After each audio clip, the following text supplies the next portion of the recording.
Newberry Motors is jump-starting the new year with a synergy of savings during the New Year's celebration event. Don't delay. Stop in and test drive a new or pre-owned model and receive an additional $500 off the sales price. Test the 2022 Chrysler Pacifica. Was $44,423, now $38,423. Or the new 2022 Ram Crew 4x4. Was $55,510, now just $49,995. Jumpstart your 2024 with a celebration happening now at Newberry Motors, your local family-owned dealer, and visit newberrymotors.com. Good evening and welcome inside the Little Bear West Arena here in Manistique, getting you ready for a big rivalry showdown.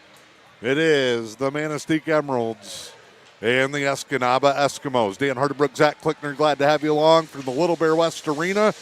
It is the Newberry Motors pre-game show, and Zach, this is always a highly anticipated matchup, but you go back a couple of weeks to that late game collapse in Escanaba.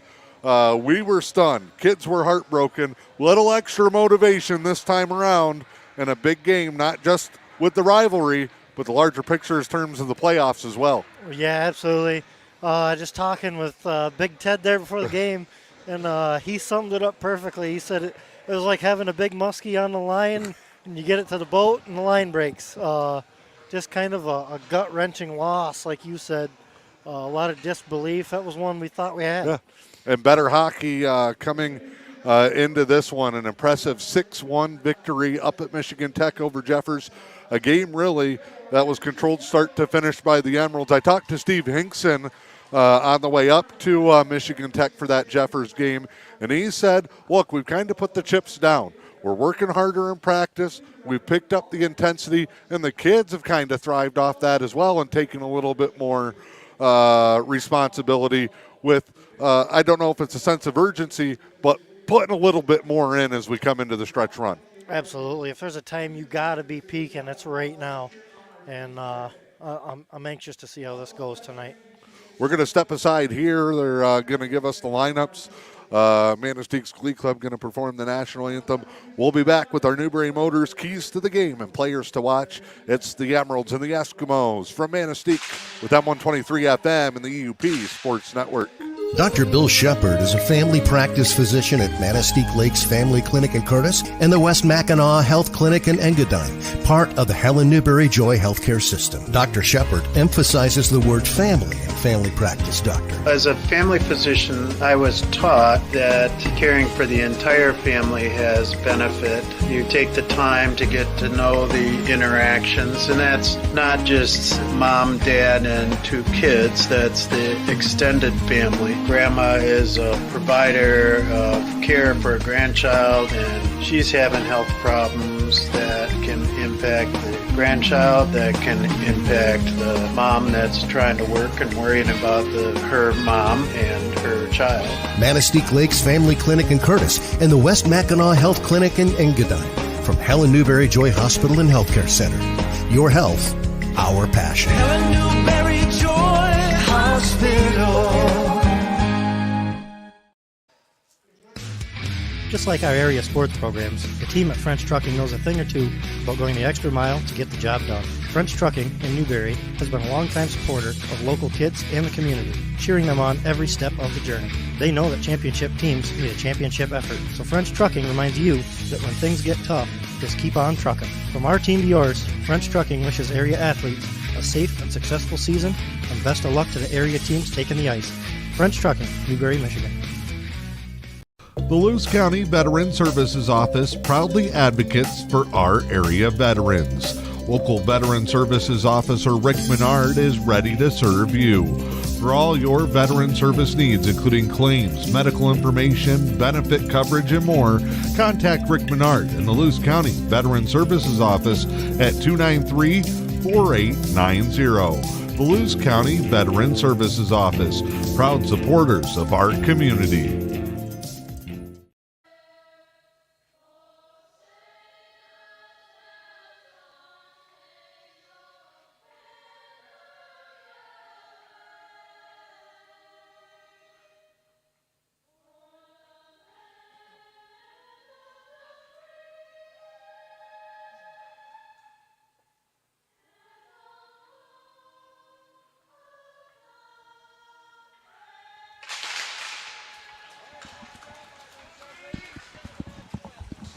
All right, the Manistique Glee Club with tonight's national anthem, and we are just about ready to get this thing going. Newbury Motors brings us our keys to the game and our players to watch in the pregame all season long. And how do they avoid the letdown here in this rematch with the Eskimos? I think we got to stay on the forecheck tonight, Dan. We got to take the fight to Escanaba tonight. We can't get a lead and kind of rest. We can't get on our heels whatsoever tonight. We seen in Escanaba, they took full advantage of that. One thing that we know they like to do is put that traffic in front. It was Carter who really was the post-up guy the first time around. They can clear out that front and let Alex Noble get a lane and an eye on the shot. That'll be huge for them tonight. We've been red hot with our player picks all season long. We've busted some slumps. We've caught some hot streaks. Who's got your eye tonight as your Newbury Motors player to watch? I'm going to take a group. Okay. And I'm going to take the seniors. Increase the odds. I like it. This might be the last time these seniors see Escanaba. Possibly not with the regionals. But this is probably the last time we see them here. And they're tired. Sick and tired of losing to the Eskimos. That's a great group, and I think the deciding factor, it's going to be a Cameron Skeens. It's going to be a Gavin Nutkins making a play, a Blake Walther. That's a great pick as we are underway with the Emeralds and the Eskimos here from the Little Bear West Arena. Big thank you to Newbury Motors for bringing us the pregame show all season long. This one going to be a good matchup, always fun. Most of them this is the sixth meeting between the two teams in the third year of the Emeralds program. All of them, I think 4 out of the 5 have been a one-goal game or right down to the very end. A couple overtime games. Yep.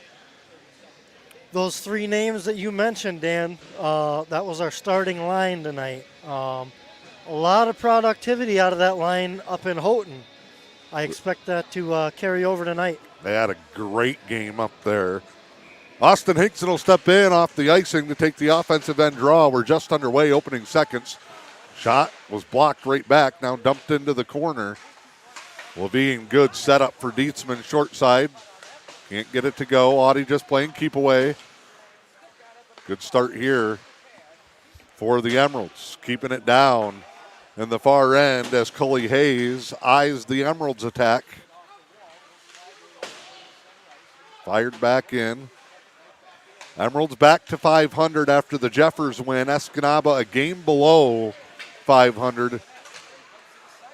Or no, they got back to 500 beating Negaunee last night. So two teams kind of jam-packed right in the standings. Well, this is how close it is, Dan. Referee took a tumble. Escanaba was at 4.499, and we are at 0.5. Oh, well. That's how close little it is. Thousandth of a point. No, it's a rebuilding year for the Eskimos, really for the Emeralds as well after the 2 senior classes that we've lost. But does that really play? I mean, a rivalry win is a rivalry win, correct? It doesn't matter. Absolutely. Doesn't matter the record. If we win tonight, Escanaba probably going to say, well, hey, we're having a down year. We're a young team. We're rebuilding. Doesn't matter, right? It doesn't. It doesn't. And especially with them in our regional this year, you want to get a little momentum going into that. Got a little delay here. I think Cully's having some equipment issues. Okay, the Escanaba goaltender, Cully Hayes, who was terrific as a sophomore. That's really the core of this Escanaba group. It's almost sophomores all the way down that roster. They only have 2 seniors.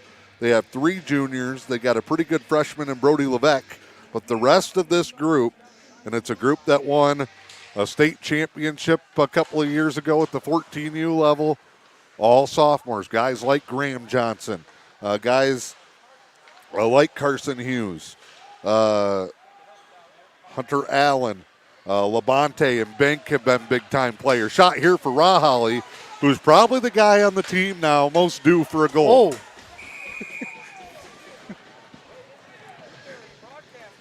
Right up in the Nick Bosonic, you'll never get hit broadcast booth.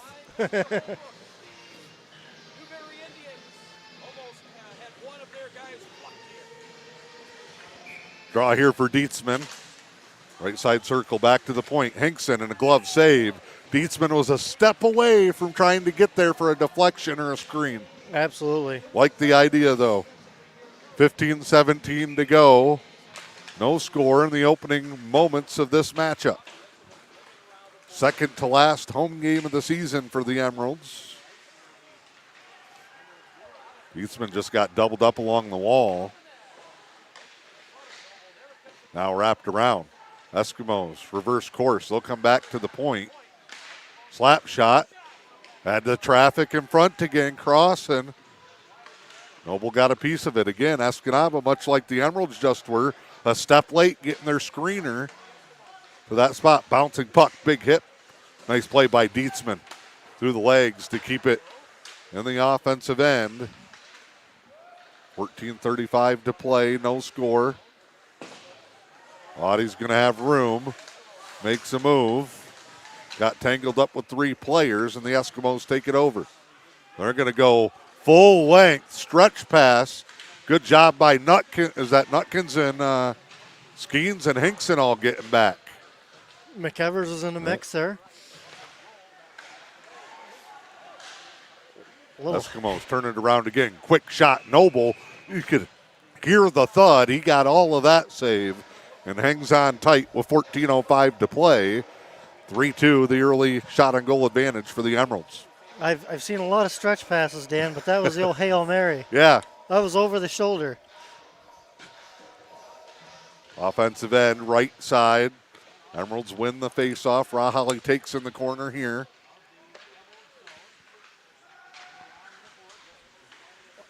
Oh, nice little play by Skeens. Just a step away from a really good breakaway opportunity. Tell you what, there, we Dan. get our timing down. We look like we've got the right idea and approach right now. Absolutely. Puck works around here. There's a high flip. That's how Skeens scored that shorty set up from Levine up at Michigan Tech the other night. Oh, Nutkins got almost high load. He steps over everybody. It's Walther digging.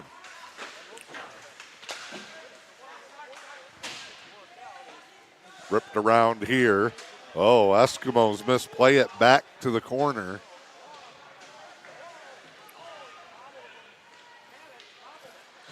Circled around.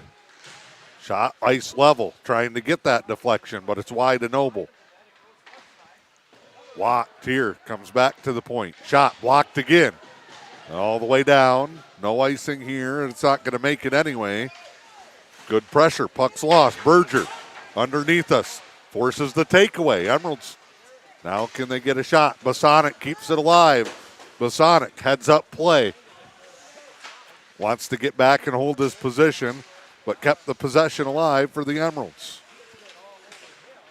Dietzman's just like a pinball bouncing off guys. No icing the other way. Hinkson takes it behind. Carson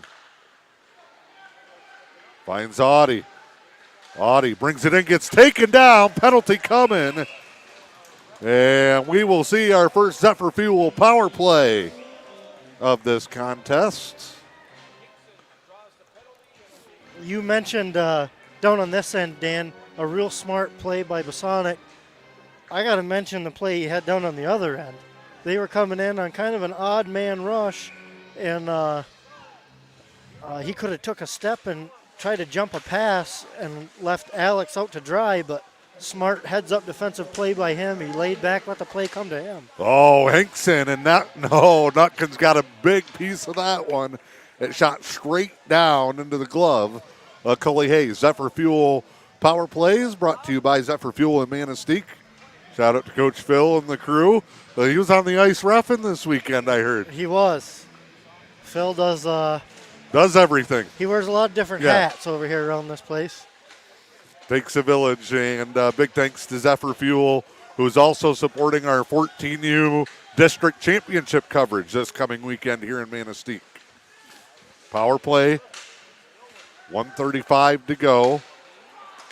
Eskimos just take it away and clear it the length of the ice. Pair of power play goals in the win up at Jeffers.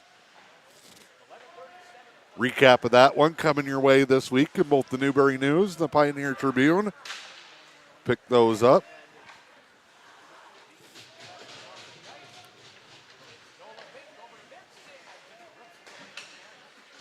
Skeens with it. Talk about a guy who's been red hot. Him and Dietzman over the last month have powered this club. Offsides, we got to reset. Had to kind of concede there halfway through the Zephyr Fuel power play. No score. 11 minutes to go in the first. Rahali all the way in. Wraps it around. Tried to top shelf it. Lifted high. That's the one thing I've noticed. We've let Maddie try to become a little bit more involved in the offensive end. Skating it into the zone. Attacking those corners. He got a great 2-on-1 feed to Levine. Yeah, that was a thing of beauty. To start that Jeffers game. Here comes Dietzman. Dietzman fires. Glove save as he was coming at the near post. 10:28 to play. Power play has 14 seconds left on that man advantage. Good chance right off the draw here. I think that one would have been a touch wide, Dan, but Yep. I like the idea. They freeze the puck. We get fresh legs out there for one last draw. It's a draw that the Eskimos win. They'll clear it down. It's going to wipe out the penalty time.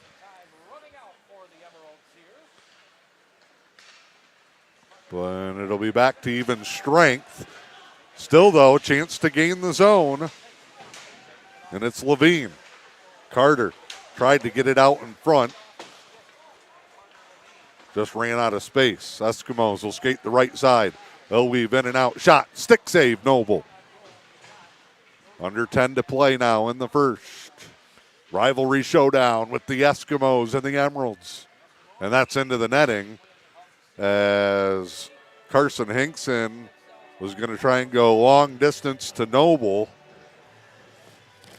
We had Noble, Levine, and Schrader, I believe, out there on that line, Dan.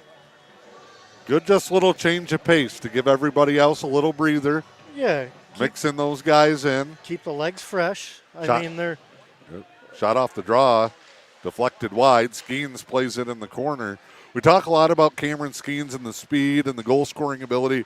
I think defensively he has gotten a ton better this season. He's playing great two-way hockey, Dan. And he's one of them kids that's not afraid to be physical. Yeah. Nutkins steals one here at the blue line. Brings it in. Left for Walther. Circled around. Skeens. You'll look. Nutkins one-timer. Got hit from behind. Walther keeps it alive, though. Quick shot deflection. Oh, blocker saved by Hayes. Nice little setup there. Emeralds got to feel like they're due now. Wrap back around. That all started with a great job by Nutkins to jump a play at the blue line. Escanaba kind of back on their heels here. Not been a lot of room. We saw the one long breakout on that Hail Mary type pass. Other than that, they haven't had a lot of opportunities out of the zone. Nice job. Again, getting back. McEvers takes a twirl. Sacrificing the body. Rahali moves in. Hesitates. Maddie going to gain the corner. Circles around. Tried to get it back. Got taken down, but keeps it alive. Now Dietzman. Oh, he takes a big shot. And Dietzman fighting from the ground. And the Emeralds still hold possession. Centered in front. Oh, Audie couldn't quite get it all of it. If Audie could have got to the forehand there, we'd have been celebrating, Dan. Maddie still a little gas in the tank to get back. In front, deflection, no. Follow-up shot, Noble, big save. 8 minutes to go, scoreless in the first. And Noble stonewalls the Eskimos. 0-0. That's the effort getting back to help.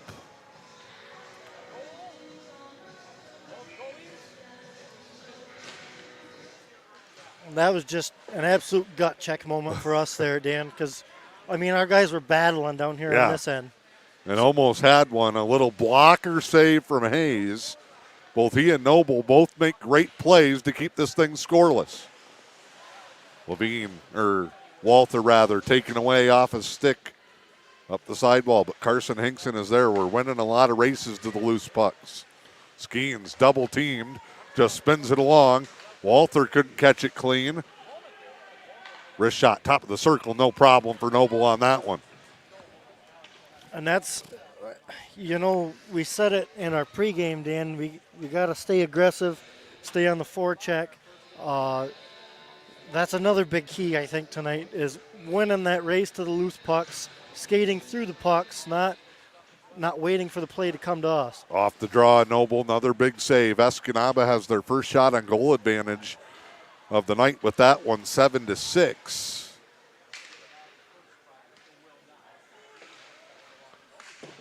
Worked around here, back walls, Carson Hinkson looks up, finds Audie, backhand. That pass, they've tried it 2 or 3 times. They get that nailed down, look out, because we're coming like we're getting launched out of a cannon right down the middle of the ice. Oh, turnover here. Here it comes. A potential 2-on-1. Emeralds bring it in. Shot. Score! Oh! Carter Dietzman does it again. You called it at the defensive blue line. Here it comes. And there it goes for Carter Dietzman. 1-0 Emeralds here in the first. One of them effort plays that we've seen from Dietz 1,000 times, Dan.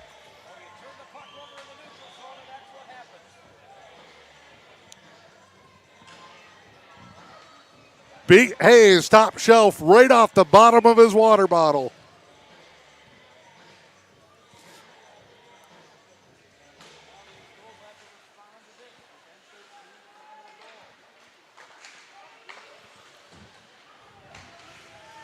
.6:38 to play.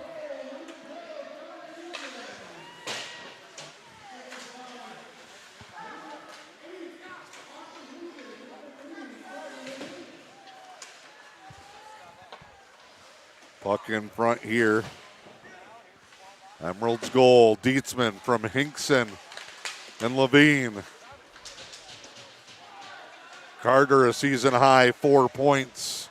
And that win over Jeffers. And again, the Emeralds, it's been a trend as of late. Another strong start and an early lead. The 6 minute to go mark here in this one. And that's really been a key to some of our successful games this year, Dan, is that fast start. Not spotting teams a 1-2 goal lead, although we've done that a couple of times and come back. Down here, big hit by Dietzman. It's a Moline Chiropractic bone-crunching hit of the game. And Hayes is just going to cover up and put a stop to this one with 5:28 to go. That's kind of some of that awareness that Dietzman had there. I didn't catch the number for Escanaba, but he had Dietz lined right up down along the boards. And Dietz just kind of ducked the hit, and Escanaba more or less did it to themselves. You know who got the number? Dietzman. Absolutely. Taking a receipt there for sure. 5:15 to go, first period. 1-0 Emeralds. Leading it here. You see the goal there on your ticker. Carter Dietzman from Austin Hinkson and Carter Levine. 5 minutes. Important to keep the momentum building through this final stretch. Yep, we can't let them sit back and tee off here on Alex now. Oh, shot. That one got by Noble, deflected up into the back netting. 4:49 to go. Opening period of a 1-0 contest. Get a little bit of the control back here with this face-off.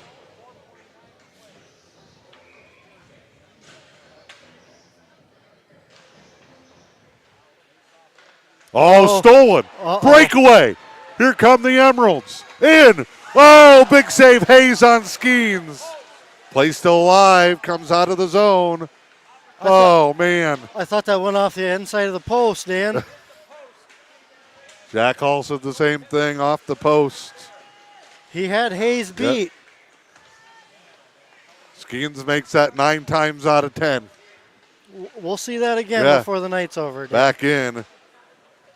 Hayes will play it to the corner. That's something you know that as a coach. Even if it doesn't necessarily work, you keep it in your bag of tricks. Know that you can go back to that. Rahali going to race up the middle. Maddie's got room here. Oh, tried to go through the defender. Worst case scenario, Dan, we get a change. That's right. Taking back Dietzman. Smart job. He held back, filled Rahali's spot. Emeralds can regroup. 3:40 to play in the first period. 1-0 your score.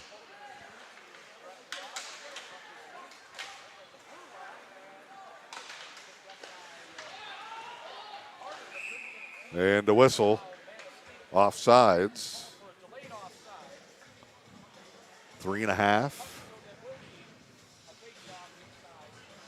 Updated shot total dead even at 9 apiece.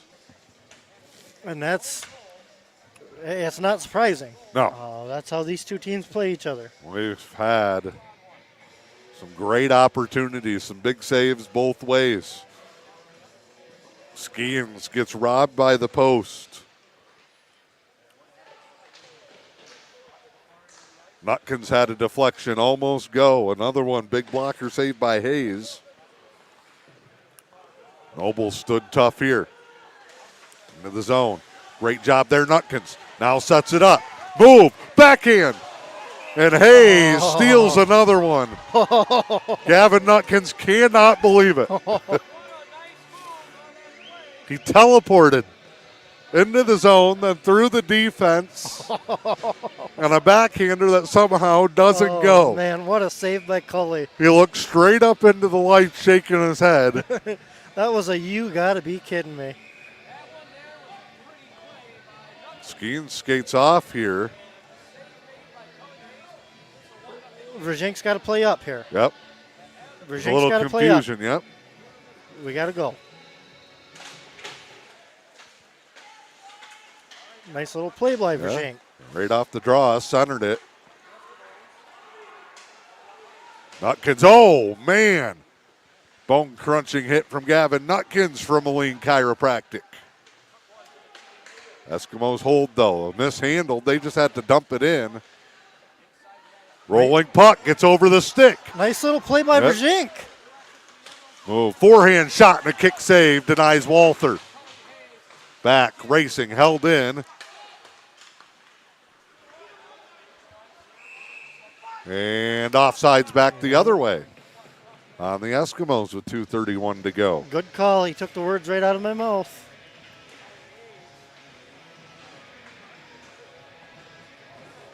Yeah, and that just shows you some of the versatility of our young guys. And Dan, we threw Virgink up there at a forward.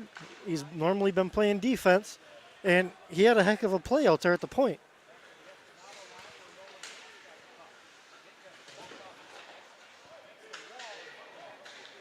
Eskimos come barreling into the zone. 2:13 to go. Austin Hinkson will play it in the corner. Audie rattles it around. Initially wanted Berger, who's playing up now. Rahali takes it away. Up to Audie. Gets held up by the referee. Fires that one in wide. Dietzman fighting through. Dietzman off a skating in front, and Hayes is quick to cover it up. Audie was kind of licking his chops on that one, Dan. He thought Cully didn't see it coming. 1:49 to play here in the first. I'll give credit where it's due. Them 12 shots that Cully's faced tonight. Should be 3-0 at least. They've been dandies. High quality chances for the Emeralds. Turnover here. Oh. Couldn't sit long enough for Levine to make a play. Now Rahali, 2-on-1. He goes down, takes a shot. Eskimos try to go the other way with it. They'll make a move. Backhand, Noble turns one away. His 10 been just as impressive. And flipped up out of play.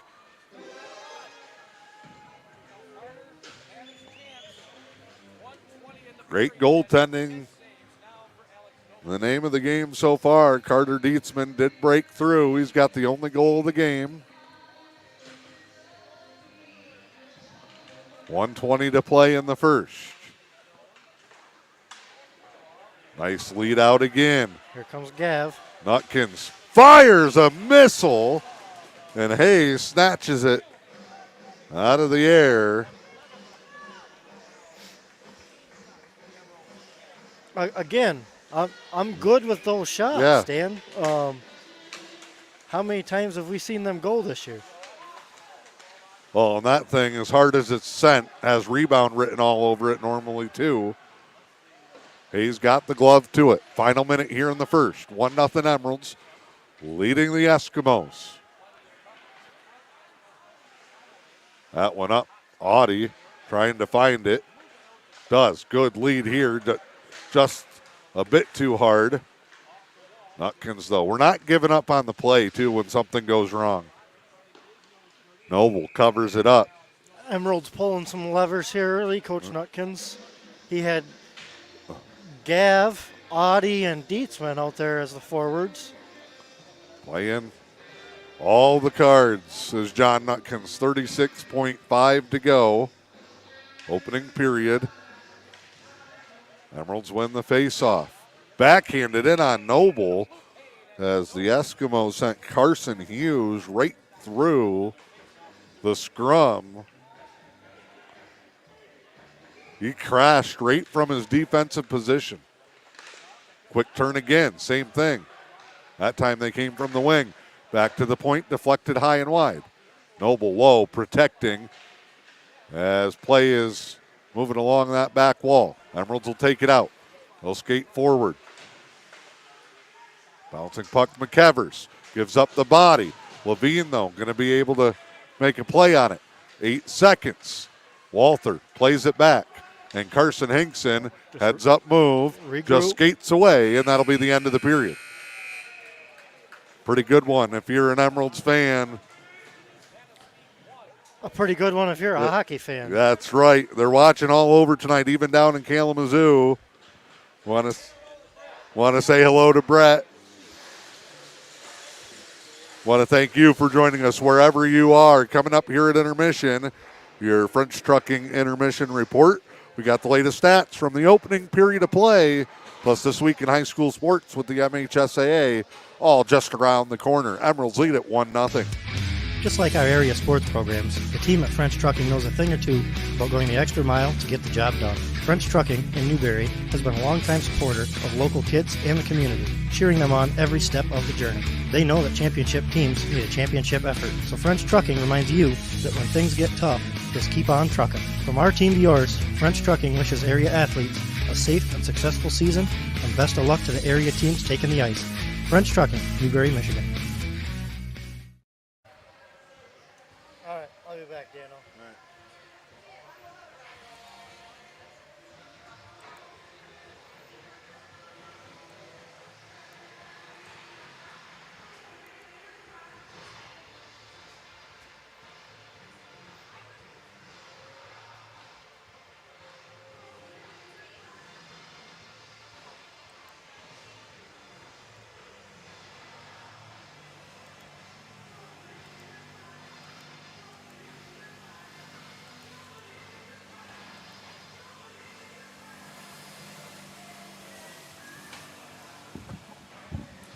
All right, back here on the French Trucking intermission.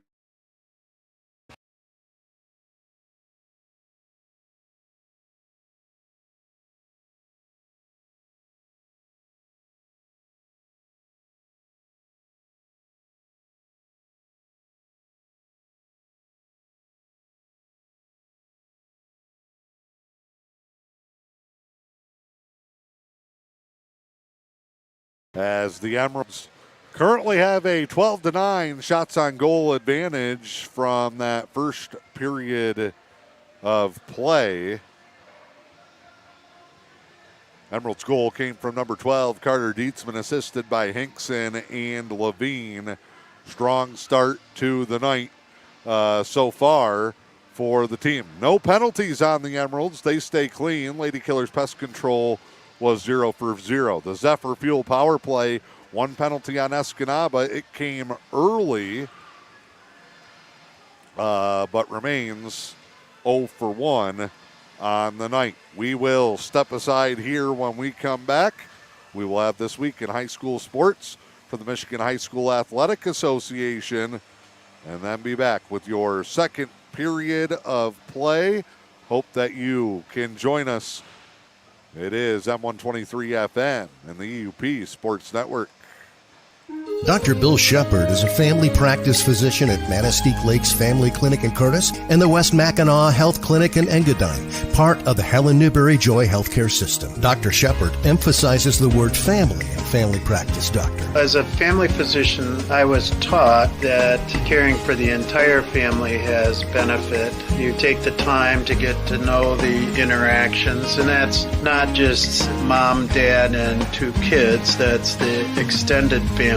Grandma is a provider of care for a grandchild, and she's having health problems that can impact the grandchild, that can impact the mom that's trying to work and worrying about her mom and her child. Manistique Lakes Family Clinic in Curtis and the West Mackinac Health Clinic in Engadine. From Helen Newberry Joy Hospital and Healthcare Center. Your health, our passion. Helen Newberry Joy Hospital.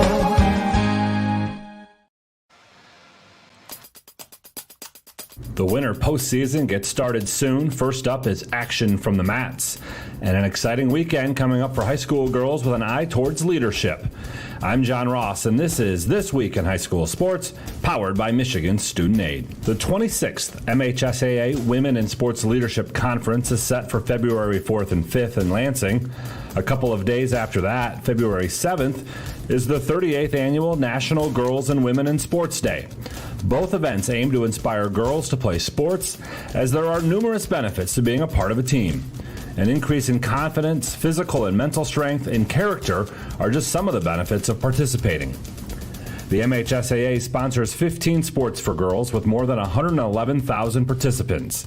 Michigan ranks 9th nationally in the number of girls participating, and that number counts students for each sport played, meaning students who are multiple sport athletes are counted more than once. The most popular sports in Michigan continue to be outdoor track and field and volleyball, followed by basketball, cross country, and softball. Studies also show that more than 40% of female athletes play more than one sport. And when you break it down by class, a third of Class A athletes play more than one sport, with that number rising to 45% for Class B, 56% in Class C, and a whopping 62% in Class D. More information on the Women in Sports Leadership Conference and the number of participants in the state can be found at MHSAA.com. It's time for Game Balls, when we highlight a trio of standout performances from the past week. First, Constantine wrestler Greg Reed. The 190-pounder won 4 matches at the Greater Berrien County Wrestling Invitational. 3 of those wins were in under a minute, and he helped Constantine capture the team title as well. Clarkston's Kyle Lynch netted 2 power play goals and a 6-1 win over M1 United. The victory gives Clarkston at least a share of the OAA Red title. And 2 1,000-point scorers to tell you about this week. Both Carson Viz of Grand Rapids South Christian and Donnie Yeager of Nouvelle went over 1,000 career points in basketball wins last week. For high school seniors, the matchup of the year isn't on the field. It's actually online. That's right. When you fill out the FAFSA, the free application for federal student aid, you could also be eligible for thousands of dollars in additional money from the Michigan Achievement Scholarship. Yep, nearly 80% of students who fill out the FAFSA may be eligible. Now that's a matchup we can all root for. Get started today at michigan.gov/achievement. The Michigan Achievement Scholarship. It's a game changer.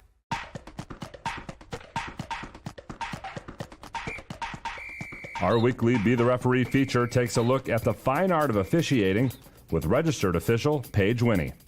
A wrestling duel is tied after 14 matches. What happens? How is a winner determined? There are 17 possible criteria used to break ties, starting with advancing the team penalized the fewest number of team points for flagrant misconduct or unsportsmanlike conduct. The 17th and final tiebreaker, if needed, is a simple coin flip. But how often are these steps actually used? A regular season dual meet last week went to the 7th tiebreak. And in 2017 Division III finals, Richmond beat Dundee for the state championship by going to the 8th step in the tiebreaker procedure. Richmond had scored more total first points and was crowned the winner. Thanks, Paige. Now more than ever, we need officials. If you're interested, please go to the MHSAA website now to register. Now that you know how to deal with tiebreakers and wrestling duel matches, let's go over the wrestling postseason schedule. Team districts start on February 7th for Divisions 1 and 3 and February 8th for Divisions 2 and 4. It's the first winter sport postseason to get started, and team regionals are Tuesday, February 14th. Individual districts will start on February 10th. Regionals for boys will be on the 17th, and the girls will wrestle regionals one day later on the 18th. Team wrestling finals will be on the 23rd and 24th at Wings Event Center in Kalamazoo. And individual finals will be March 1st and 2nd from Ford Field in Detroit. The final round will be Saturday afternoon with all 5 championship mats, Divisions 1, 2, 3, 4, and the girls division, starting at about 3:45 p.m. Ticket information for all rounds can be found at MHSAA.com, as well as the latest brackets, locations, scores, and more. You've been listening to This Week in High School Sports, powered by Michigan Student Aid, a production of the MHSAA Network. Thanks for joining us. I'm John Ross, and we'll be back next week.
All right, back here live, ready to go. Second period is underway.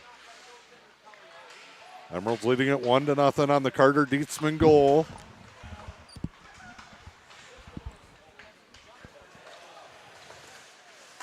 Here's Rahali spinning out of the zone, goes left side. Both teams kind of fighting in the neutral zone. There's that board pass. Walther fights forward for it.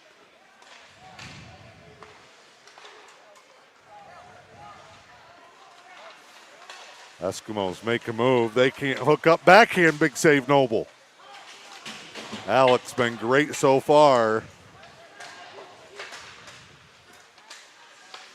Again, centered in front. Broken up by Rahali, flipped away by Walther. Smart positional hockey from the Emeralds here early on in this one. You know it's a rivalry matchup too. Audie Hinkson is not talked about as a physical force, but he's throwing his weight around down here in the corner that last trip down. I'll tell you what, there's a pretty good crowd out there too, Dan. That's right. We were fighting through them. Young Mr. Oliver Klickner is the new Little Bear West official valet and gatekeeper.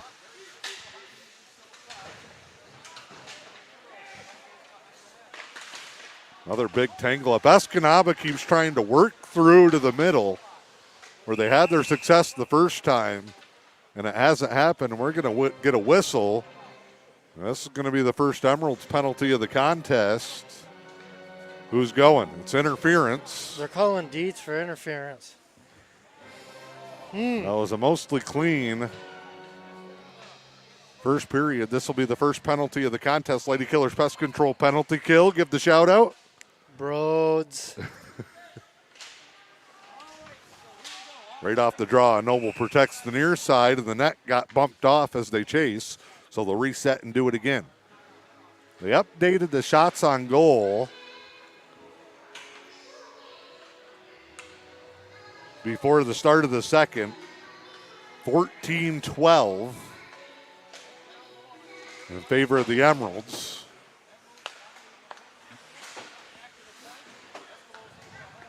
Puck comes out here on the Lady Killers Pest Control penalty kill. We have had a pretty strong run of shorties over the past handful of games. See if we can get another one here. Eskimos. They look like they're skating a little bit harder here in the early going. Shot. Blocked. Good job by Nutkins, just chops it out of the zone. I'm sure Coach Johnson had some inspirational words for him between the periods.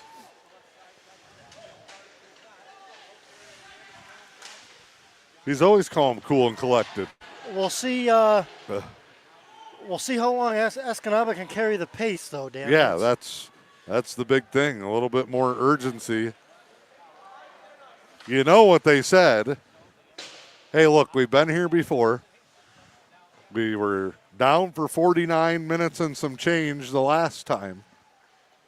There's not going to be any panic. But I also know he has not been happy with some of the inconsistent play. Oh. Stolen by Audie. He got through one, couldn't get through four. We got a tangle up in a scrum. And the rivalry intensity is starting to show itself. 23 seconds left on this Lady Killers Pest Control penalty kill.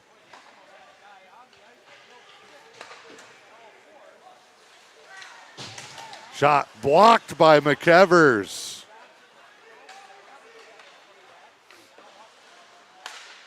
And McEvers sends it down. Icing. That'll work, though. 2 seconds left on the man advantage. How's that icing? He was inside the blue line. We're on a penalty kill. That's true.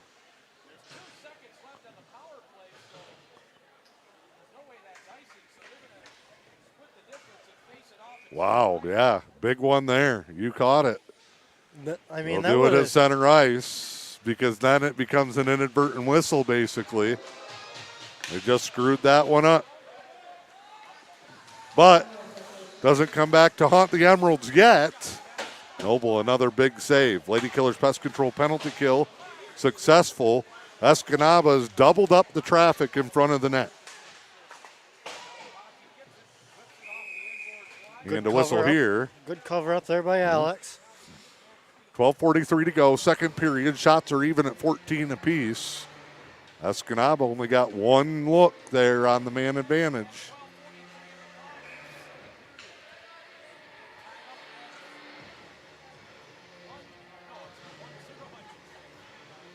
Nutkins to take the draw, defensive end. He'll win it over to the sidewall, and the Emeralds can start to work their way out of the zone.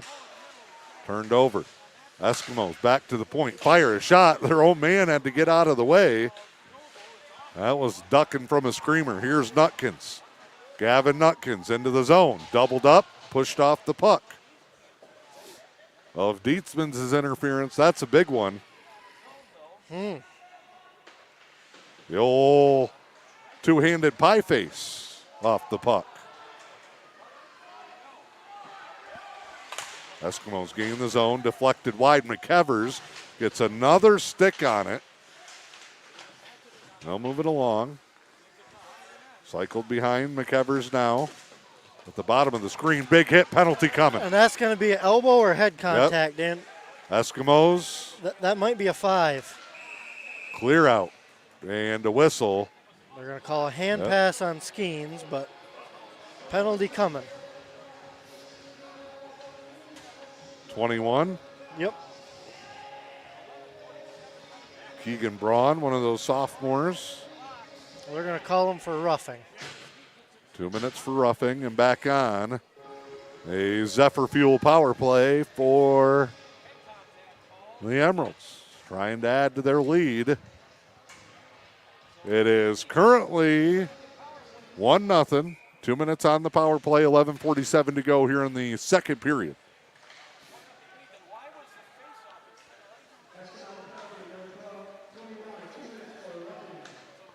Face off, of course, at center ice. With the hand pass. With the hand pass. Emeralds work it back to the point. Hinkson ice level, and Hayes gets a stick on it, covers it up.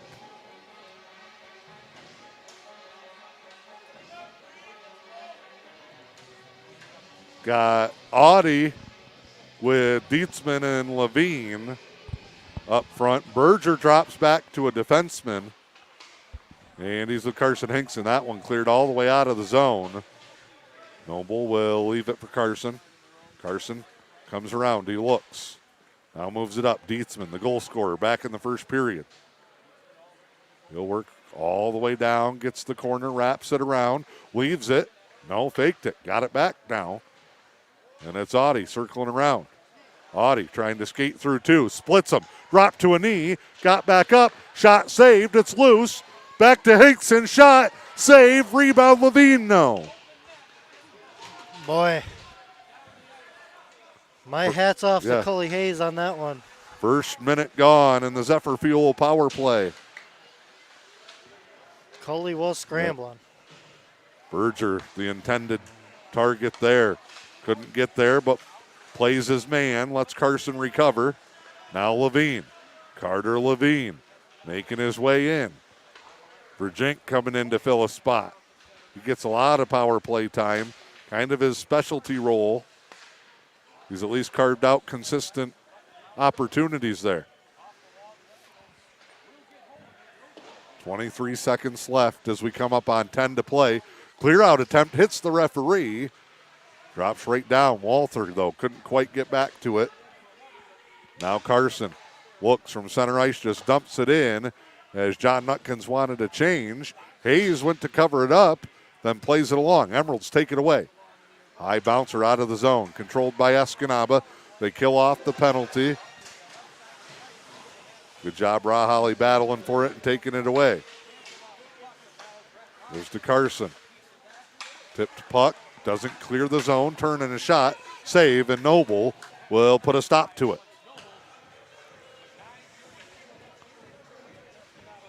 Zephyr Fuel power play falls to 0-2 on the night. Lady Killers Pest Control penalty kill is so far 1 for 1.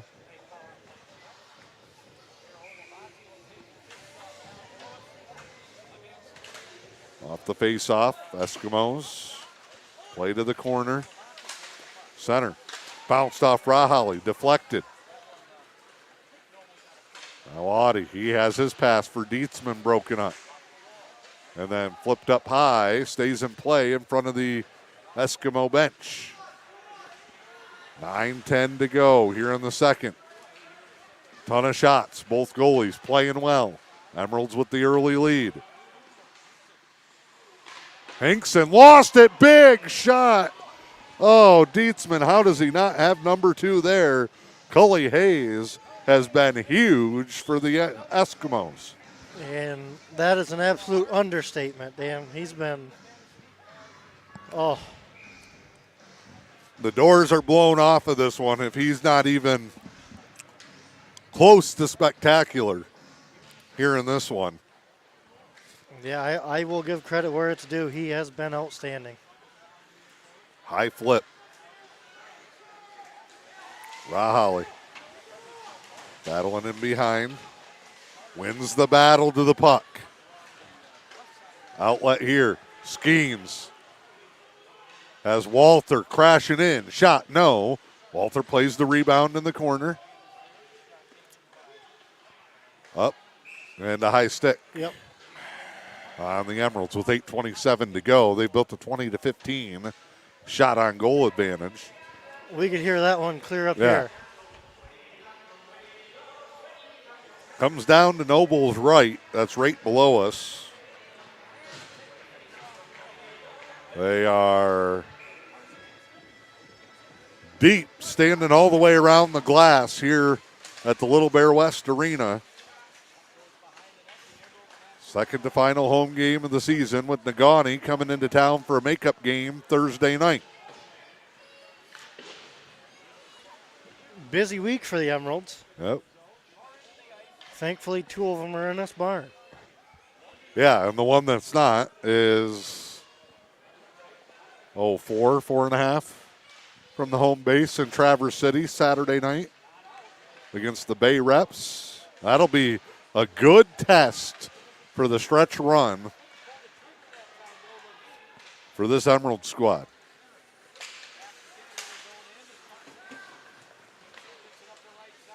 As the season starts to hit the stretch run.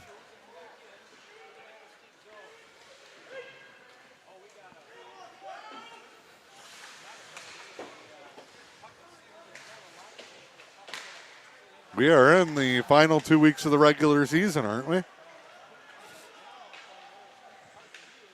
Oh, we have. I know next week we got Kingsford on the road and then the Kalamazoo trip. President's Day weekend Kalamazoo special.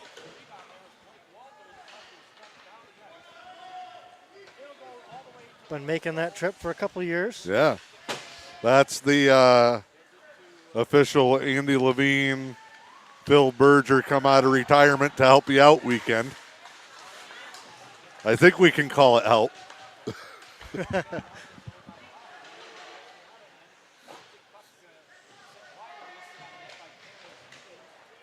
Shoot that. He did.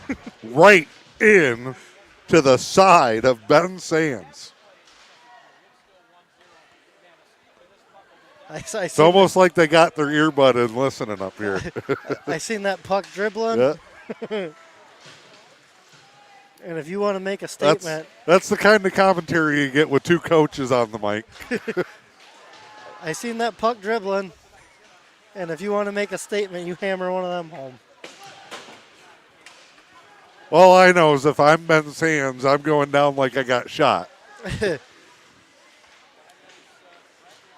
Right into the hip. Fast-paced period. Already under 6 minutes to play in the second. And we'll get a whistle here on the icing. 1-0. Emeralds continue to hold the lead. So, Negaunee Thursday, they played Escanaba. Eskimos controlled that contest last night. That kind of gives you a little indication of how the cards are all shuffled here. Jeffers has Kingsford tonight up at the MAC at Michigan Tech. Should be a good one there. Yeah, I always worry about a game like Thursday. Oh. We got some pregame festivities with advanced senior night. Athletes are a creature of habit. Jack Heinen in pursuit here. Jack was kind of the first of those young guys to kind of carve out a role. He played some big minutes down Big Rapids earlier in the season. That Gaylord showcase as well.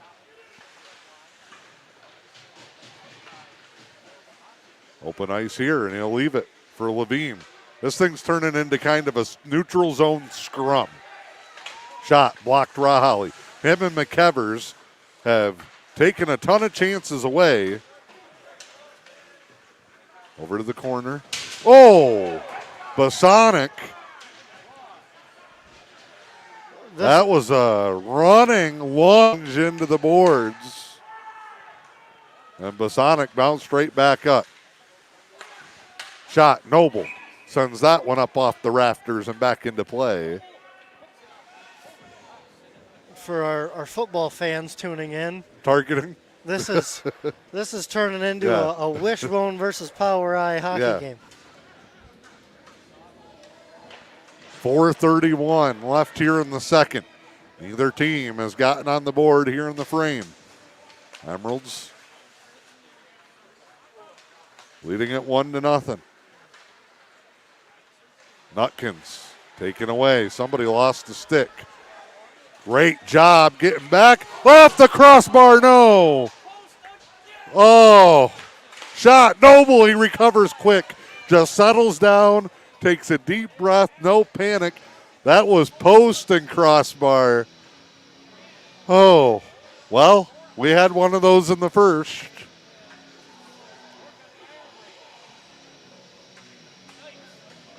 .4:11 to go. Graham Johnson let one rip. Noble covers it. And again, that's Escanaba's strategy. They're sending the face-off in towards the net and crashing a guy, either a winger or a defenseman, straight down to the net. Can't do it there because Dietzman wins the draw. McEvers, too far for Walter Isaac. We've seen it in Escanaba. Them trying to slide Carter down the slot and kind of look for that loose puck just kind of hanging out there in front of the net. 4 minutes exactly here at this whistle. It's an icing on the Emeralds back here in the defensive end. That's going to be a race. Sands recovers. Wins the race for it with Dietzman. Eskimos coming back up. That one deflected over. Another blocked shot by a defenseman, this time Carson Hinkson. Carson coming up. Carson gets as far as he can, dumps it in with 3:35 to play in the period. Off the wall, right back to Audie, and he kind of sends it sliding in, and Hayes springs on top of it.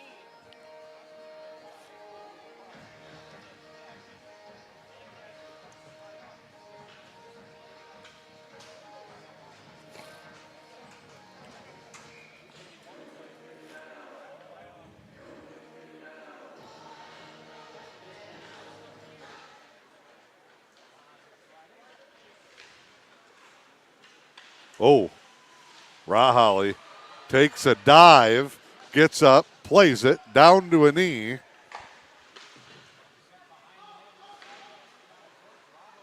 Puck work to the corner. Emeralds continue to put in pressure. Steal behind the net.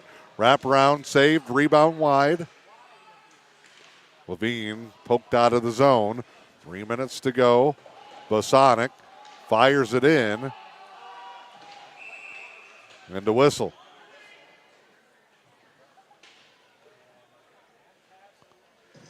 I thought we had touched up.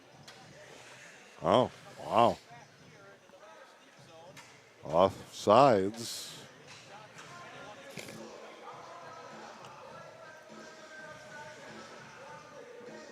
Back in the defensive end. Escanaba is threatened, but the Emeralds holding a 1-0 lead.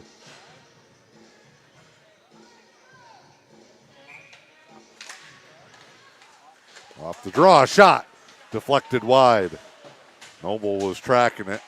Walter can't get to it. Shot wide. Not really a threat, and it came out of the zone. Kicked back in. Emeralds got to concede, or Eskimos rather, and Rahali up the ice, down the middle. 2.5 to play here in the second.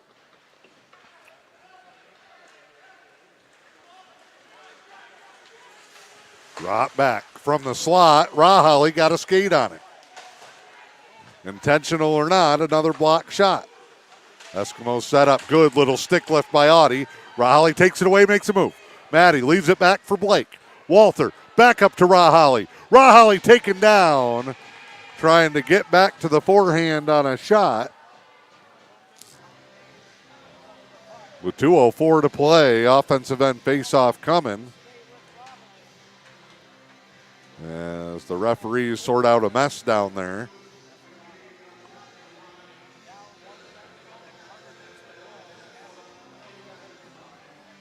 Dietzman will take the face-off with Levine and Skeens, different combo.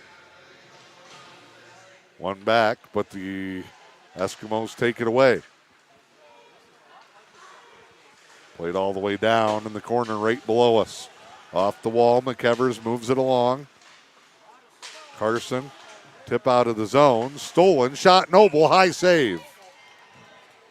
Alex Noble, 20th save of the night.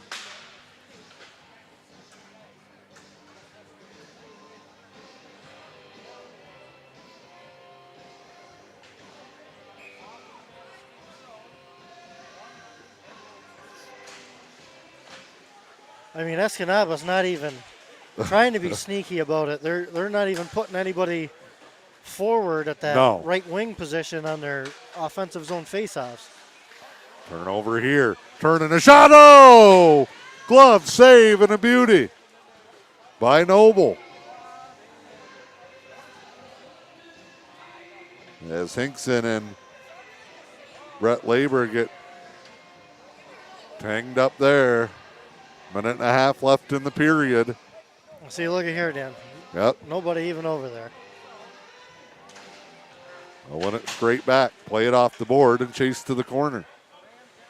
McEvers. Berger. Make the play as Hinkson gets it out. One Hinkson to another Hinkson. Bouncing puck, Nutkins pushes forward. He'll play it off the wall. Gav makes a move, but then lost it between the skates. On a hop, sends it back to the middle. Oh. And then on another hop, Audie can't get there. If Audie could have handled that clean on that forehand. Oh. Dumped in by McEvers. Final minute here in the second. 1-0 Emeralds. They'll come in, and that's off the net in front of the scoreboard. Rocketed straight up. Audie plays it on the hop.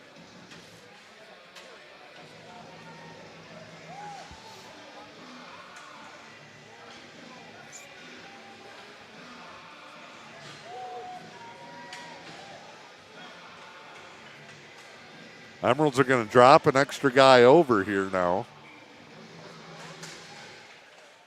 Bouncing puck, Walther. Skeens looking. Rahal yelling to send it. Skeens could never get clear. Shot deflected wide off the net. Rolls into the corner for the Eskimos. Yeah, that's a puck there, Dan. We just got to get that one out of the zone. Kind of get our feet back under us a little bit. Especially late in the period. Out of the zone. 13 seconds. Eskimos are going to try and get one more. And again, smart move. And look at Dietzman. Plays keep away. Rattles it around for Skeens. He'll just send it down, and that's the horn. And a stalemate in the second period. It is the Emeralds leading 1-0 as we go to the second.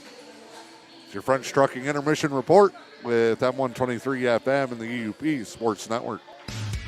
Just like our area sports programs, the team at French Trucking knows a thing or two about going the extra mile to get the job done. French Trucking in Newberry has been a longtime supporter of local kids and the community, cheering them on every step of the journey. They know that championship teams need a championship effort, so French Trucking reminds you that when things get tough, just keep on trucking. From our team to yours, French Trucking wishes area athletes a safe and successful season, and best of luck to the area teams taking the ice. French Trucking, Newberry, Michigan. Back on your French Trucking intermission report. Do want to mention the French Trucking 14U team. It's a Manistique, Munising, Newberry combined group. They have their District 8 E.U.P tournament this weekend right here in Manistique. Come out, cheer them on. We'll be here throughout the weekend as well. Friday afternoon, 2 o'clock, their first contest. Then Saturday, they play at 9:30.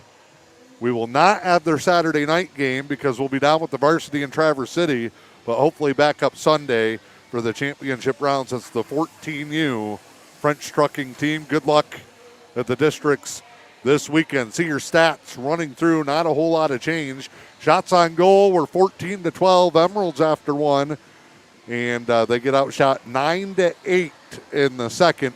Overall, 22-21 shots on goal. That extra shot making the difference because it is 1-0. Carter Dietzman, the first period goal, assisted by Austin Hinkson and Carter Levine. Both teams empty on their power plays in the second.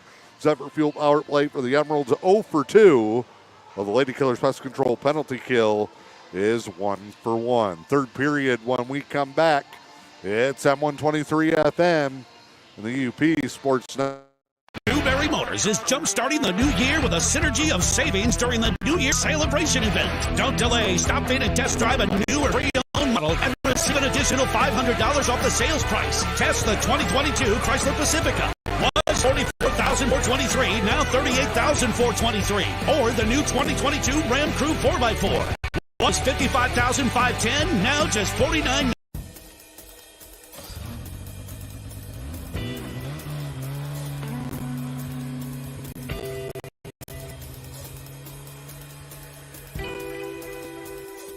The Ride Right Safety Campaign originated in Luce County, Michigan.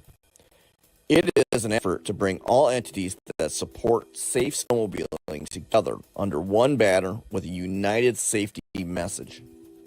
As part of our Ride Right Safety Campaign initiative, leading right involves thinking about the additional responsibilities that a lead rider in a group of snowmobiles has.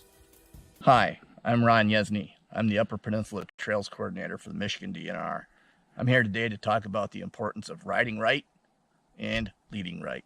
As a lead rider, you have to be super cognizant of who you're riding with. If it's a group of friends that have a lot of riding experience, you can ride a little bit differently. But if you have novice riders, new riders, young riders, family members that don't have the experience, there is extra precautions that need to take place. Over the past few winters, we've seen numerous serious injury and fatal crashes where novice riders were trying to keep up with more experienced lead riders. And sometimes it's the novice rider behind them that can be injured or killed. Especially important to have a pre-ride meeting, meet with those that are going to be on the ride, go over some tips with them, let them know where you're headed, where you're going to be stopping, what type of ride to expect. Also, place your most novice rider directly behind the key rider and keep those novice riders in the middle. Have a sweep. Have an experienced rider at the tail of your group so that you can keep the novice riders in between. Industry standards around 6 or 7 people. If you have more people than 6 or 7 people in a group, it's a good idea to break up into separate groups and have different lead riders and have different sweeps. That way you're not trying to, as a lead rider, keep track of too many riders, and that can become dangerous in and of itself. Stopping at all intersections. That means stop signs and yield signs. And the important part about stopping at those intersections is checking on your riders. One important thing to have as a lead rider are mirrors. Mirrors are important because as you ride, you can check on the riders behind you without having to mechanically turn around and take your own vision off the trail. The other thing is at all intersections, stop. Take the time to look, turn around, give folks the thumbs up. If somebody behind you is struggling, they've got a cold hand, a fogged up helmet, they have to use the bathroom, then that gives them a chance to say, hey, no, wait a minute, I need to stop for a second. So give the thumbs up and give those other riders a chance to give you a thumbs up as well. And then head off and go to the next intersection. Don't compliment or criticize riders for being able to keep up. You might think it's a good idea to say, oh, well, I'm just so proud of Jamie for being able to keep up, or Jamie just can't keep up, and that's really screwing up a ride. Try to avoid that type of language around folks, because that puts pressure on them to ride above and beyond their ability levels. Think about being a lead rider. Sometimes the excitement and adrenaline can kick in, and pretty soon you're going faster than you think you are. So keep that in mind. Moderate your speed. Keep an eye on the people behind you. Keep an eye on those novice riders, and just ride right. Speed is a leading cause of serious snowmobile rider injury and death. So keep in mind to ride at safe speed at all times. Always stay on the right-hand side of the trail. Always be ready for obstacles, groomers on the trail, trees that have fallen, things like that. Always ride sober.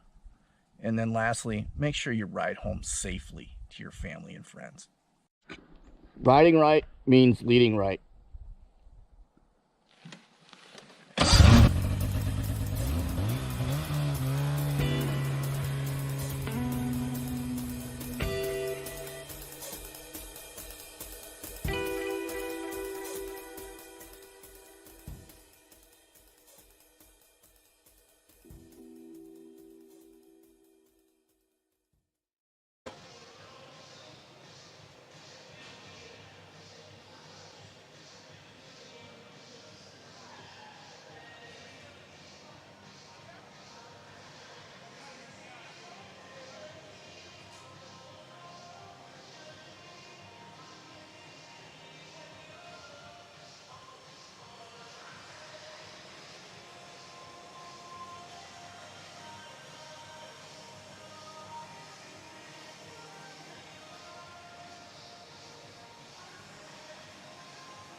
Did you know the Newberry News has a print shop?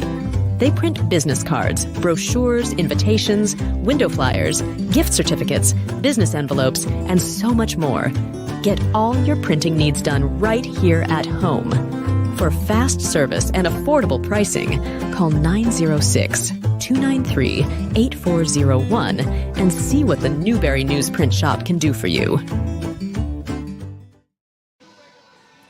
All right, back inside the Little Bear West Arena. Final 17 minutes on the clock. Here we are. Emeralds and Eskimos in a one-goal game. Going to the final period of play.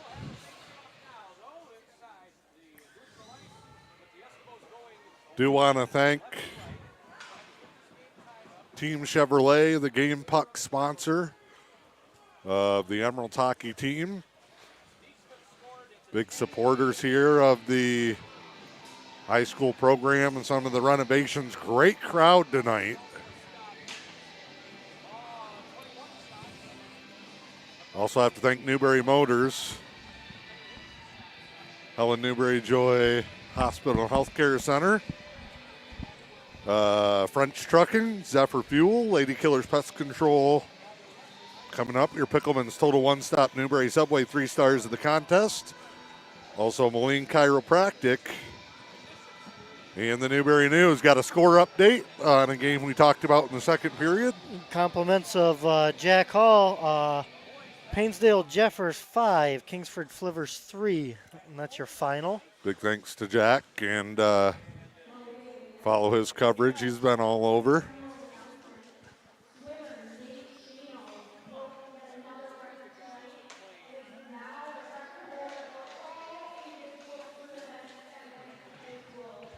I didn't get the name. Swimming record for Manistique. 50-50 went to somebody to the blue ticket. I want to know why I'm getting sold yellow tickets. We didn't even have the right color. Add it to my stack of the bitter stack of disappointment here. Those are from last time. We'll just pile them on up. That's the problem, I think. As you see, there's a trend of me getting the yellow ticket. We've had red, blue, green, purple. All winners here in this one. Waiting as get a little conversation here. The question I had 4 different people ask me in intermission, is 1 enough? What was that, Dan? Is 1 enough? No. It is definitely not. And that would be the unanimous response to that answer. Everybody would feel a lot better if we had 4 or 5 right now. And by all rights, it might come down to the goaltenders, who have both been fantastic. And that's something crazy. I was about to say, Dan, by all rights, it could be 4 or 5 goals one way or the other tonight. We've seen crossbars and double posts, amazing saves, deflections just wide. I don't know if we're taking a nap or what are we. Well, the referees met with the Escanaba captains or assistant captains. Graham Johnson was in the conversation. Now they're down talking to Gavin Nutkins and Alex Noble, while the other referee continues to talk to Johnson. That's at the right-hand screen. They didn't see anything go into the tunnel. Maybe they're laying down the law here early. There's a horn. Oh, we got a little problem. Now the squeegee's out. It's been that kind of winter. Oh, we got a little standing water. Yeah. I now see it down here. Oh, yeah. Kind of behind this net. You can kind of see the glisten. Yeah. A little water. Glare right next to the near post. And if you would have been at our games in Mona Shores. That's standing water. There was borderline lakes on the ice down there. You could have brought a beach chair. Like, there was a stream coming off the puck. And that is no exaggeration.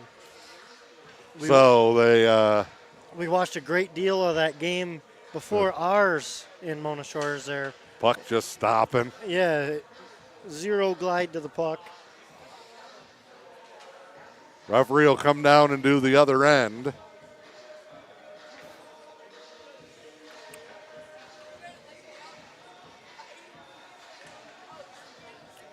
Welcome to this winter in the U.P. Well, sun was shining. I can attest, our 6U, normally you get a couple practices in by February. We've got 2. And they were both in the same week.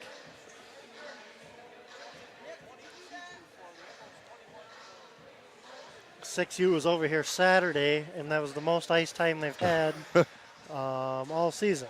Take us through a little bit of 6U hockey. Because well, I haven't gone any lower than an 8U jamboree. Well, the net is the size of Grandma's serving platter on Thanksgiving. So you make it harder on the young kids. There's no goalie but there's some kids that think they're a goalie. I'm not going to name any names. Underway here, third period. 22-21 shot on goal, and that one goal, or that one shot difference right now is a goal from Carter Dietzman. Noble, quick stick save. Out of the zone. Racing for it, the Emeralds. Skeens can't quite get there. Going to be interesting to see with that standing water. They got most of it, but how the ice holds up here in the third period, and if it affects either side, that's going to be an icing. All things considered, I think it looks pretty darn good down there right now. I've let them wash my windows. A+ to the referee crew on the squeegee. That almost makes up for the icing whistle on the penalty kill. Almost. Maybe that was Nick's train of thought there. Off the draw, Audie comes back, taken right off his stick. Eskimos trying to rally again. Deflected, Noble up into the netting. 16 to go here in the third. Emeralds and Eskimos, 1-goal game. Go figure.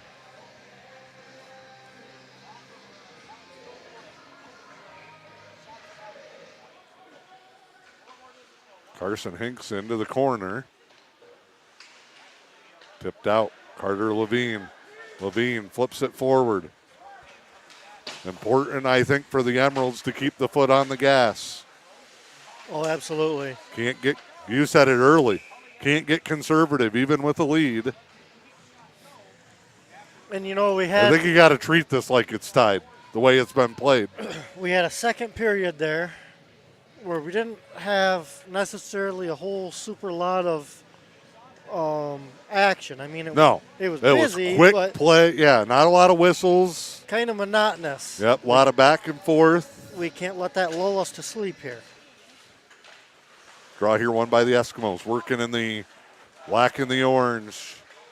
They'll come out and they'll attack. Good job. McEvers has played a heck of a game defensively here in this one. Flipped up. Brains and brawn out of McEvers.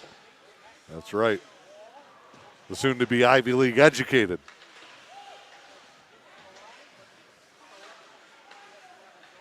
Is he going to be a doctor? Did we figure that out yet? We haven't figured out what he's going. Whatever he's doing, I'll probably use him in the future as Noble covers the wraparound. He's a doctor, a lawyer, or a surgeon. There's a good choice. I'll probably need him at some point. Well, he's not going to tech. So you know what he can do. He's not driving trains. Yeah. As Coach Puck would say. Quite the golfer as well. Breakout here. Austin Hinkson going to fly into the zone. Lets her rip, and Hayes, his turn after Noble makes a couple. 15:08 to play. Of course, brother Jack probably tuned in down at Michigan State tonight. Where? A little town.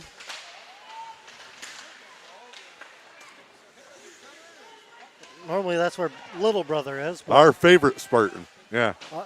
By far our favorite Spartan. 1 out of 1. List isn't very long.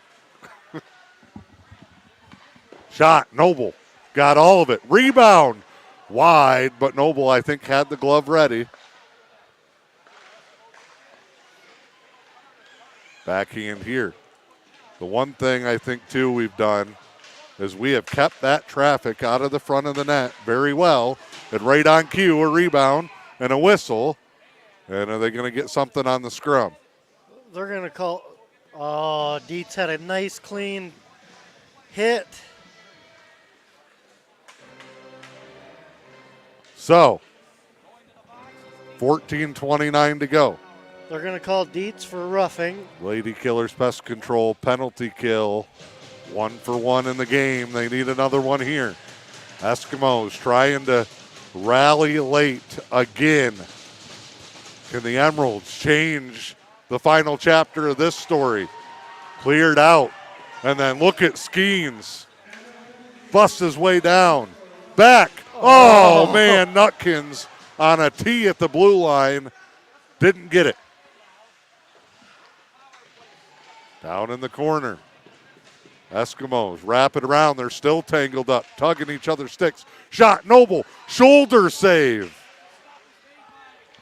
As they tried to sneak it in the top corner. Cleared out and off the skate. Minute 25 to go in the man advantage. Loose puck poked away. And a chance. And a 2-on-1. Shot, Hayes, save. On the ice level shot by Cameron Skeens with Gavin Nutkins lurking. 1:18 to go, and the Lady Killers Pest Control penalty kill. 13:46 of game time. Gav wanted to pass, but Skeens is due. And he's had a couple of shorties. He's kind of the short-handed guy. Out of the zone. Let's burn some time, say the Emeralds. They'll dump it right back in.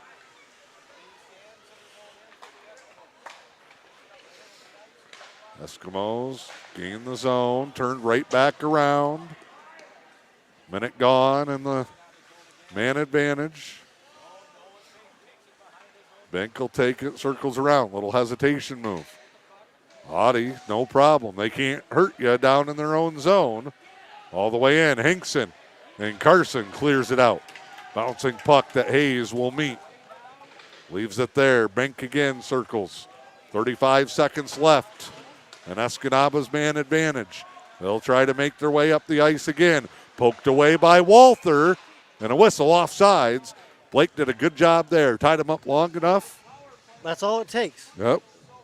Just make him divert his course a little bit. Yep, and it throws the timing and everything off. The right play isn't always the fancy one. Or the big one. Neutral zone draw. Eskimos win it with 25 on the power play. They'll bring it right back up. Drop back. Shot. Blocked solidly. I mean clean by Cameron Skeens. Walter making a move for it. Got his man off the puck. Oh, they tried to take a shot. And that's going to kill off the penalty. But Emerald's got to get a guy back on. Shot fired by Dietzman. Joins the play, and they're going to turn this right back around. Wide the look. Centered, deflected, and saved. Off the stick of Cully Hayes. And by saved, I mean that's where the puck hit. And that one off the rafters. 12:07 to go, and we're back to even strength. A considerable amount of ifs tonight, Dan. And I'll just throw another one out there. If that is deflected 2 inches higher, that's a 5-hole goal on Cully. Just a matter of inches. All right, Nutkins to take the offensive end draw here. Wins it over Austin Hinkson. Battling. Big hit, Nutkins. Oh, the boards are rattling. Escanaba trying to give one back. Oh, man, they are going at each other. Austin Hinkson was getting chased down by Keegan Braun. Turnover in front, Noble, big save. Oh, and now it's the Eskimos going what if.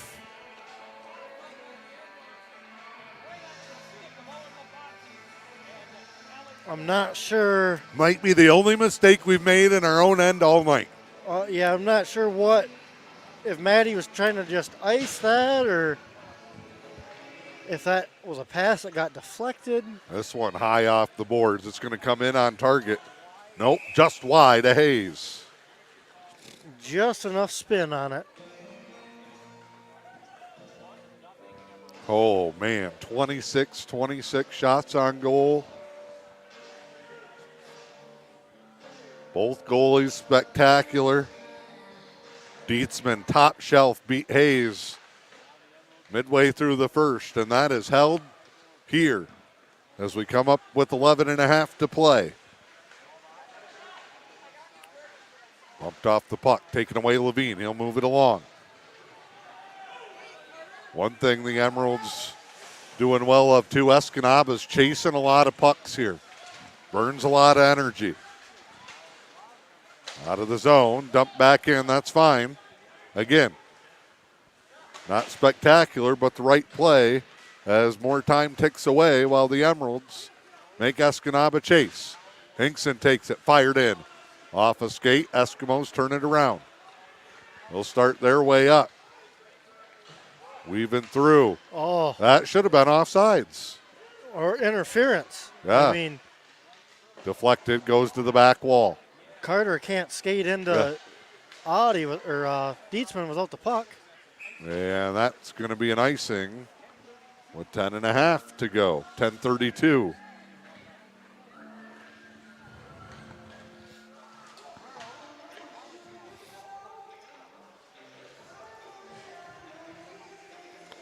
I mean, we can't have a lead blocker going into the zone. Packed house here in Manistique watching the Emeralds hold a 1-goal lead. They're all over the globe on the Facebook and YouTube feed. Thank you for joining us tonight for this rivalry matchup. Shot, Noble. Sounded like it got stick. Another shot in, brushed away. Shot, didn't get through. Rahali blocked it, then got a stick tugged as he chased it down. Played back out. Eskimos knock it out of the air. Ice level shot, deflected wide. Under 10 to play. Raced out there. Audie gets his stick thrown.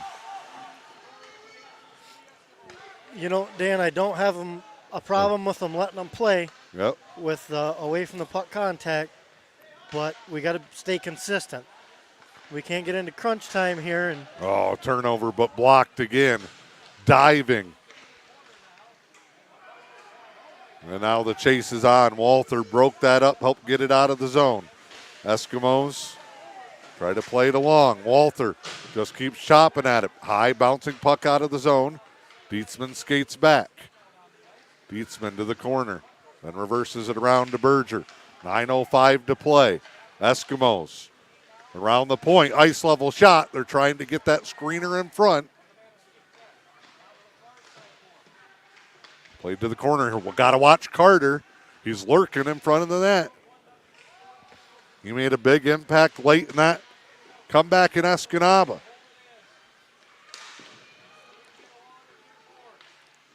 Hinkson tried to move it. Off of Walter's stick. Icing here with 8:32 to play. I think there's two people we got to keep tabs on right here, Dan. And that's 18, Graham Johnson. He is everywhere. And 14, Cale Carter. They're them guys that like to lurk down there around the slot area. They'll try and get in behind the defense. Yeah, Johnson set up one of Carter's late goals and then fired the one that was deflected.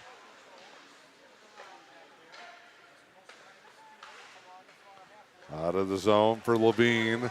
He'll make a move to the middle. Has Nutkins with him. Puck left. Nutkins out of the zone. Shot. Noble. Save. Rebound. Bosonic controls. Ducks in behind and moves it along. Levine is there. Turned back around. Eskimos Turn it again, save Noble. He's up to 30. Eskimos hold the zone, but to an Emerald stick. Hits Levine. He'll dump it down. No, they'll wave it off. That's the old got to make a play for the puck or an effort decision there. Yeah, you can't coast. And what happened there? Oh. Puck's up on the dasher. Yep.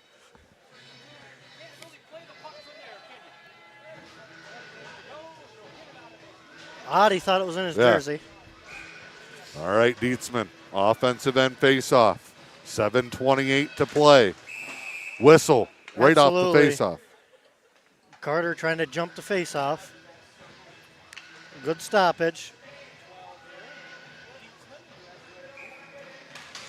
This one clean. Rahalli, shot blocked. Eskimos, Carter will take it out. Too far, no icing. Hinkson wins the race to the back wall. Dietzman there to help. Taken away. Carson Hinkson. Carson brings it up, finds Audie. Audie makes a move.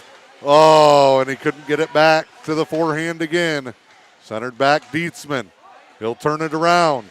Goes and gets it himself, fires high into the corner for Berger. Berger can't find Audie, and Escanaba gets it back. Johnson, crisscross to Carter. Rahalli, nice job, plays the body, but turned over. Johnson weaves through, backhand, and they tied it.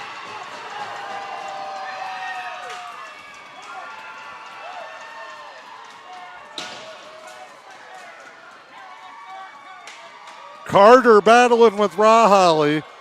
Somehow it ends up back on the stick of Johnson, and he weaves his way to the backhanded goal. And with 6:40 to go, it's a new game.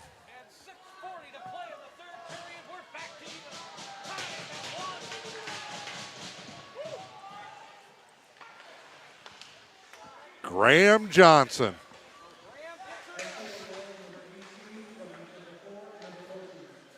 Well, you called it, and guess what? Carter to Johnson has tied us up. 6:20 to go. Can't let the wind come out of the sails. In front, it was dangerous, and they had a guy there. It was Braun. Puck gets iced. Whistle with 6:06 to go.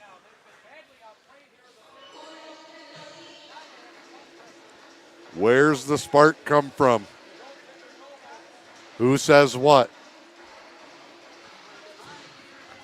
Here's that line we talked about pregame, Dan.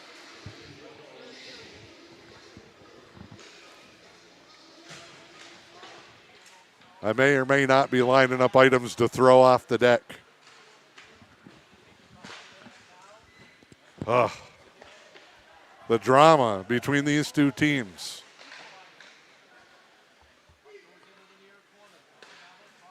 Shot blocked again. That time Nutkins turned over. Down in the zone. Big hit McEvers. But Escanaba has the puck. Deflected. Gets through. Now Audie steals one. He'll come in. Austin Hinkson poked off his stick, and Johnson will just play it back. And now we're crisscrossing in front of our own net. Oh, bad turnover. Rahalli batted it away initially. And then Johnson fires, save, rebound, and now a scrum. Carter in front. Emeralds trying to clear him out.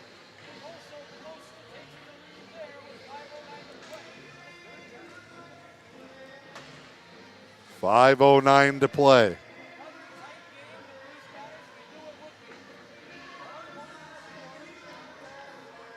.31-26 shot on goal advantage. Off the draw, they got it from the circle.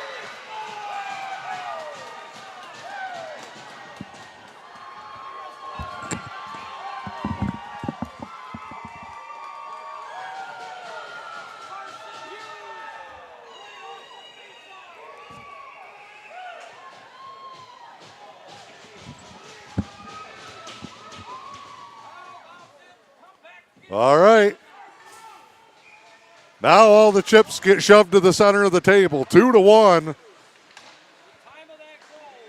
A minute and a half apart. And just like that, the Eskimos lead it 2-1.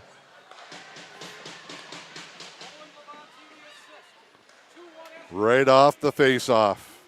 And now the Emeralds need an answer. Dietzman circles. Or no, it's Walther. Turned around. Walther. Drop back. Almost out of the zone. Eskimos kick it forward, then bat it away. And an icing will bring it back down to the offensive end with 4:24 to go.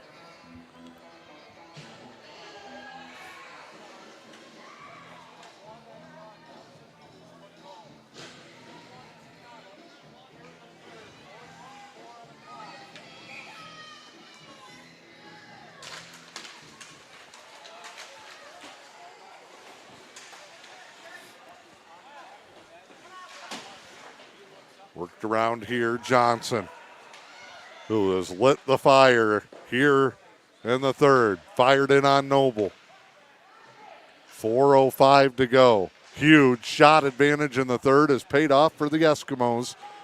4 minutes to go. They're up by a goal. Rahali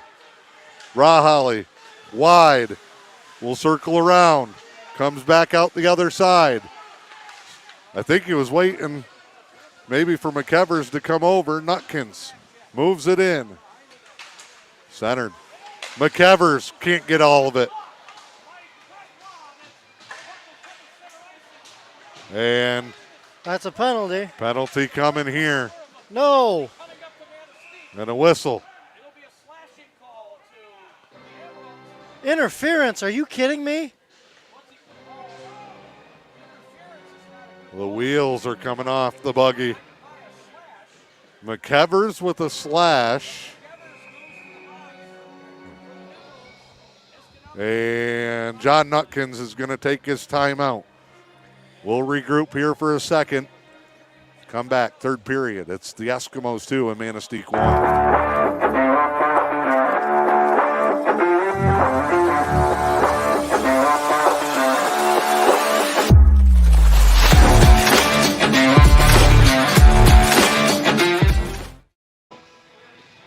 3:27 to go. McEvers will sit 2 minutes.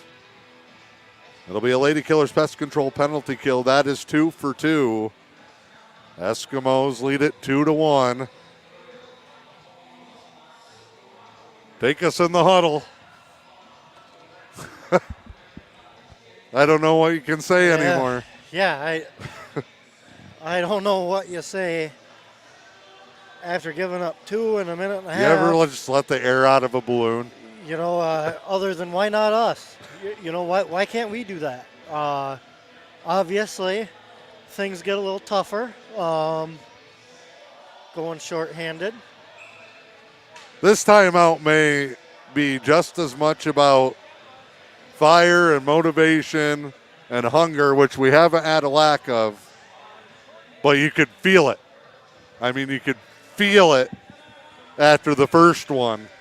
And then it's like you get that guy staggering and he come in with a shot. We got knocked down. We didn't get KO'd. Exactly. But this has got to be, we can't just lay down and roll over, fellas. We've scored a pile of shorthanded goals this year. 1:45 to go. It's a Lady Killers Pest Control penalty kill. Rahali, nothing. He looks back for one. Into the corner. 1:33 to go. The toughest part is that takes 2 minutes of attacker time away, really. Can't pull Noble just to make it even strength. Steal. Skeens, shot blocked. Man, it's been a matter of inches. Bink fires, Noble saved to keep him in the game.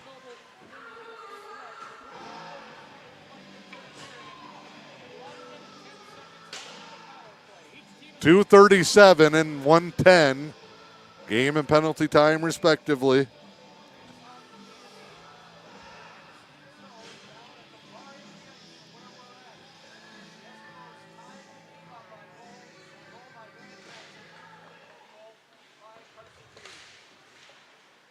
Dumped into the corner. Looked like Hinkson playing it out. They won't blow the whistle this time on accident. 2:23 to go, under a minute on the penalty timer. Escanaba, they have no urgency, and they don't need to be. Escanaba is in run clock mode. They are just chewing it up. It's like the three-man weave. You see this in basketball at the end of a game. And now they'll push forward, picking their spot. Noble, save, shot after the whistle. Nutkins with a shot. If the You guy's got to be careful there, because if you get another one, it's lights out. Absolutely. But then again, guy can't be on your back either. Yeah. I know? mean, you make a valid point. My statement was more, don't give the guy something to call. Exactly. Because he's not going to call the first guy. Exactly. I couldn't agree more. 25 seconds left. Escanaba's on the power play. That they are not concerned with. They want to get back on the bus and get the heck out of town. Rahali jumps the play forward.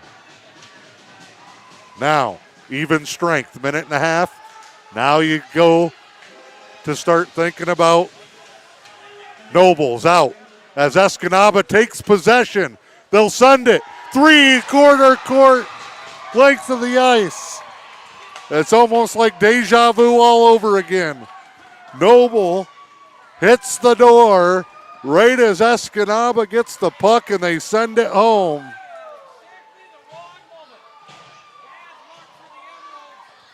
Puck in the corner.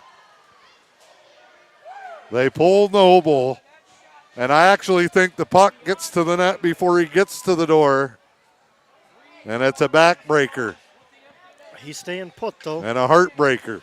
3-1, 1:14 to go. It's not over yet. Maybe it's the Emeralds' time for a flurry in the last minute and change. Sent in front. Hayes kick save as Levine couldn't get square. Length of the ice again. That'll miss and come back down with 55.8 to play.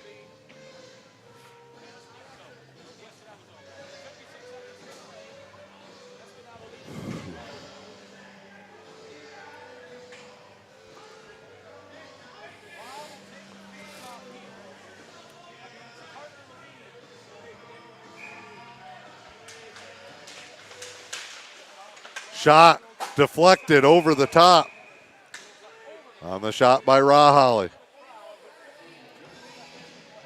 51.8 to go.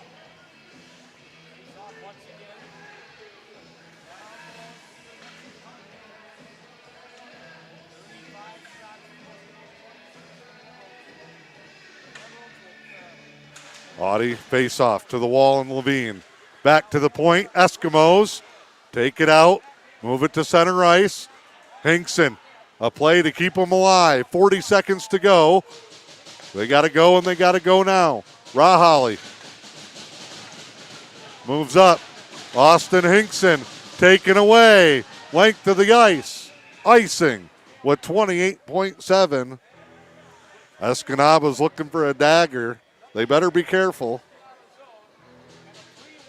Offensive end draw, 3-1, 28.7.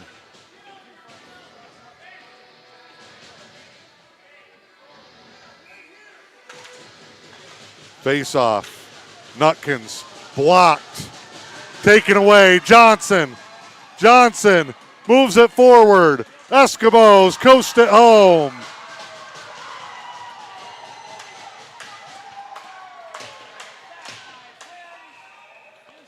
And we get a whistle It was Johnson to Carter. I don't know why they want to go get the puck. Gav took exception to it. Yep. Defended them skating back in. That's a taunt move. And it's 4-1.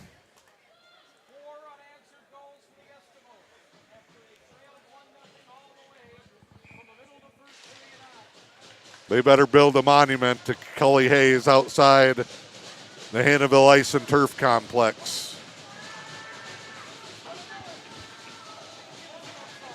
And the Eskimos skate it out. They do it again.